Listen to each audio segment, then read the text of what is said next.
Louisa May Alcott. Chapter 22. Pleasant Meadows. Like sunshine after a storm were the peaceful weeks which followed. The invalids improved rapidly, and Mr. March began to talk of returning early in the new year. Beth was soon able to lie on the study sofa all day, amusing herself with the well-beloved cats at first, and in time with doll's sewing, which had fallen sadly behindhand. Her once active limbs were so stiff and feeble that Joe took her for a daily airing about the house in her strong arms. Meg cheerfully blackened and burned her white hands, cooking delicate messes for "the dear," while Amy, a loyal slave of the ring, celebrated her return by giving away as many of her treasures as she could prevail on her sisters to accept. As Christmas approached, the usual mysteries began to haunt the house, and Joe frequently convulsed the family by proposing utterly impossible or magnificently absurd ceremonies in honor of this unusually merry Christmas.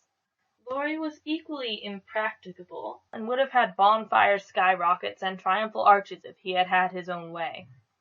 After many skirmishes and snubbings, the ambitious pair were considered effectually quenched, and went about with forlorn faces, which were rather belied by explosions of laughter when the two got together. Several days of unusually mild weather fitly ushered in a splendid Christmas Day. Hannah felt in her bones that it was going to be an unusually fine day, and she proved herself a true prophetess, for everybody and everything seemed bound to produce a grand success. To begin with, Mr. March wrote that he should soon be with them.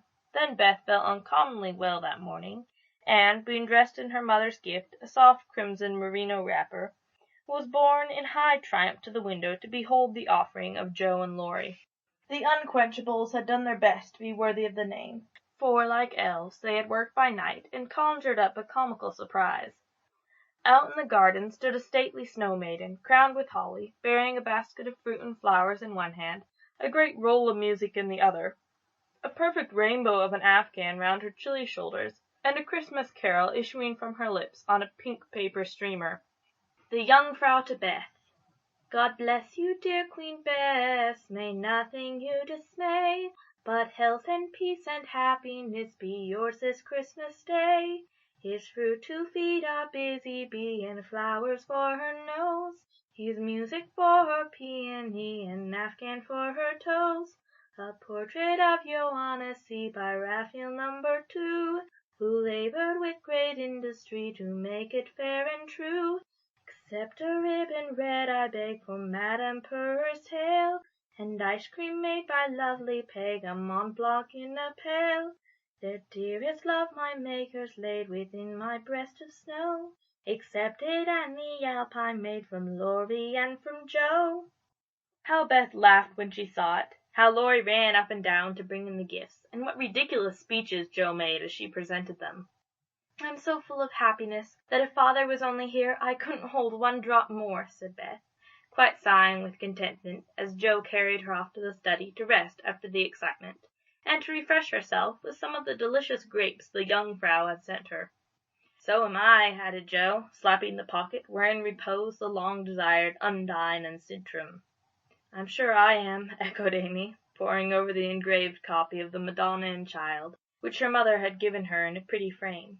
Of course I am, cried Meg, smoothing the silvery folds of her first silk dress, for Mr. Lawrence had insisted on giving it. How can I be otherwise? Said Mrs. March gratefully, as her eyes went from her husband's letter to Beth's smiling face, and her hand caressed the brooch made of grey and golden chestnut and dark brown hair, which the girls had just fastened on her breast. Now and then, in this work-a-day world, things do happen in the delightful storybook fashion, and what a comfort it is. Half an hour after everyone had said they were so happy they could only hold one drop more, the drop came. Laurie opened the parlor door and popped his head in very quietly. He might just as well have turned a somersault and uttered an Indian war-whoop, for his face was so full of suppressed excitement and his voice so treacherously joyful that everyone jumped up, though he only said, in a queer, breathless voice, "Here's another Christmas present for the March family."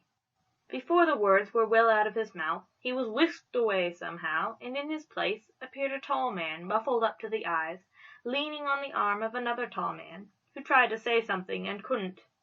Of course, there was a general stampede, and for several minutes everybody seemed to lose their wits, for the strangest things were done, and no one said a word. Mr. March became invisible in the embrace of 4 pairs of loving arms. Jo disgraced herself by nearly fainting away, and had to be doctored by Laurie in the china closet. Mr. Brooke kissed Meg entirely by mistake, as he somewhat incoherently explained, and Amy, the dignified, tumbled over a stool, and, never stopping to get up, hugged and cried over her father's boots in the most touching manner. Mrs. March was the first to recover herself, and held up her hand with a warning. "Hush! Remember Beth!" But it was too late. The study door flew open, the little red wrapper appeared on the threshold, joy put strength into the feeble limbs, and Beth ran straight into her father's arms. Never mind what happened just after that, for the full hearts overflowed, washing away the bitterness of the past, and leaving only the sweetness of the present. It was not at all romantic, but a hearty laugh set everybody straight again, for Hannah was discovered behind the door, sobbing over the fat turkey, which she had forgotten to put down when she rushed up from the kitchen. As the laugh subsided, Mrs. March began to thank Mr. Brooke for his faithful care of her husband, at which Mr. Brooke suddenly remembered that Mr. March needed rest, and, seizing Laurie, he precipitately retired. Then the 2 invalids were ordered to repose, which they did by both sitting in one big chair and talking hard. Mr. March told how he had longed to surprise them, and how, when the fine weather came, he had been allowed by his doctor to take advantage of it, how devoted Brooke had been, and how he was altogether a most estimable and upright young man. Why Mr. March paused a minute just there, and after a glance at Meg, who was violently poking the fire, looked at his wife with an inquiring lift of the eyebrows, I leave you to imagine. Also, why Mrs. March gently nodded her head, and asked, rather abruptly, if he wouldn't like to have something to eat. Jo saw and understood the look, and she stalked grimly away to get wine and beef tea, muttering to herself as she slammed the door, "I hate estimable young men with brown eyes." There never was such a Christmas dinner as they had that day. The fat turkey was a sight to behold when Hannah sent him up, stuffed, browned, and decorated. So was the plum pudding, which melted in one's mouth, likewise the jellies, in which Amy revelled like a fly in a honey pot. Everything turned out well, which was a mercy, Hannah said, for my mind was that flustered, Mum, that it's a miracle I didn't roast the pudding and stuff the turkey with raisins, let alone billing of it in the cloth. Mr. Lawrence and his grandson dined with them, also Mr. Brooke, at whom Jo glowered darkly, to Laurie's infinite amusement. 2 easy chairs stood side by side at the head of the table, in which sat Beth and her father, feasting modestly on chicken and a little fruit. They drank healths, told stories, sang songs, reminisced, as the old folks say, and had a thoroughly good time. A sleigh ride had been planned, but the girls would not leave their father, so the guests departed early, and as twilight gathered, the happy family sat together round the fire. Just a year ago we were groaning over the dismal Christmas we expected to have. Do you remember? Asked Jo, breaking a short pause, which had followed a long conversation about many things. Rather a pleasant year on the whole, said Meg, smiling at the fire and congratulating herself on having treated Mr. Brooke with dignity. I think it's been a pretty hard one, observed Amy, watching the light shine on her ring with thoughtful eyes. I'm glad it's over, because we've got you back, whispered Beth, who sat on her father's knee. Rather a rough road for you to travel, my little pilgrims, especially the latter part of it. But you have got on bravely, and I think the burdens are in a fair way to tumble off very soon, said Mr. March, looking with fatherly satisfaction at the 4 young faces gathered round him. How do you know? Did Mother tell you? asked Jo. Not much. Straws show which way the wind blows, and I've made several discoveries today. Oh, tell us what they are, cried Meg, who sat beside him.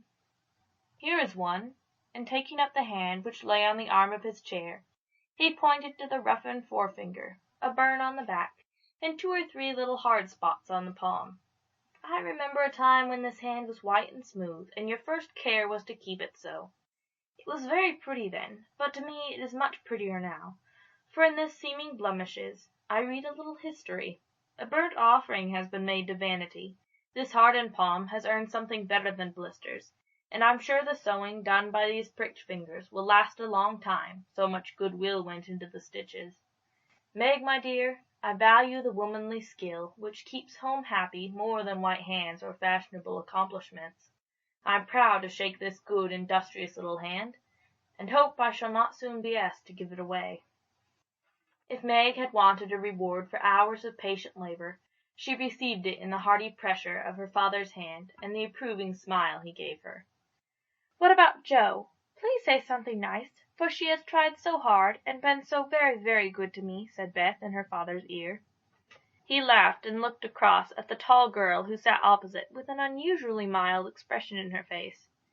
"In spite of the curly crop, I don't see the son Jo whom I left a year ago," said Mr. March. "I see a young lady who pins her collars straight, laces her boots neatly, and neither whistles, talks slang, nor lies on the rug as she used to do. Her face is rather thin and pale just now, with watching and anxiety, but I like to look at it, for it has grown gentler, and her voice is lower. She doesn't bounce, but moves quietly, and takes care of a certain little person in a motherly way which delights me. I rather miss my wild girl, but if I get a strong, helpful, tender-hearted woman in her place, I shall feel quite satisfied. I don't know whether the shearing sobered our black sheep, but I do know that in all Washington I couldn't find anything beautiful enough to be bought with the $25 my good girl sent me." Jo's keen eyes were rather dim for a minute, and her thin face grew rosy in the firelight as she received her father's praise, feeling that she did deserve a portion of it. "Now, Beth," said Amy, longing for her turn, but ready to wait. "There's so little of her I'm afraid to say much, for fear she will slip away altogether, though she's not so shy as she used to be," began their father cheerfully. But recollecting how nearly he had lost her, he held her close, saying tenderly, with her cheek against his own, "I've got you safe, my Beth, and I'll keep you so, please God."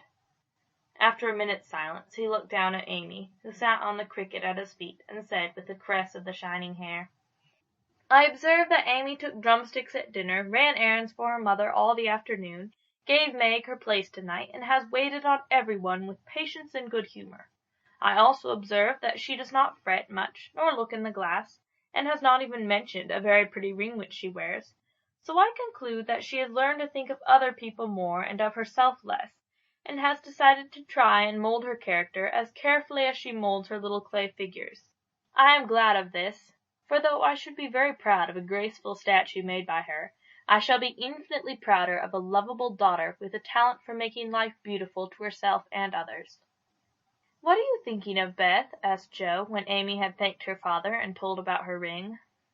"I read in Pilgrim's Progress to-day how after many troubles Christian and Hopeful came to a pleasant green meadow, where lilies bloomed all year round, and there they rested happily, as we do now, before they went on to their journey's end," answered Beth, adding as she slipped out of her father's arms and went to the instrument, "It's singing time now, and I want to be in my old place. I'll try to sing the song of the shepherd boy which the Pilgrims heard. I made the music for father because he likes the verses." So, sitting at the dear little piano, Beth softly touched the keys, and in the sweet voice they had never thought to hear again, sang to her own accompaniment the quaint hymn, which was a singularly fitting song for her. "He that is down need fear no fall, he that is low no pride, he that is humble ever shall have God to be his guide. I am content with what I have, little be it or much, and Lord, contentment still I crave, because thou savest such. Fullness to them a burden is that go on pilgrimage. Here little and hereafter bliss is best from age to age." End of chapter 22. Recording by Charity Childs.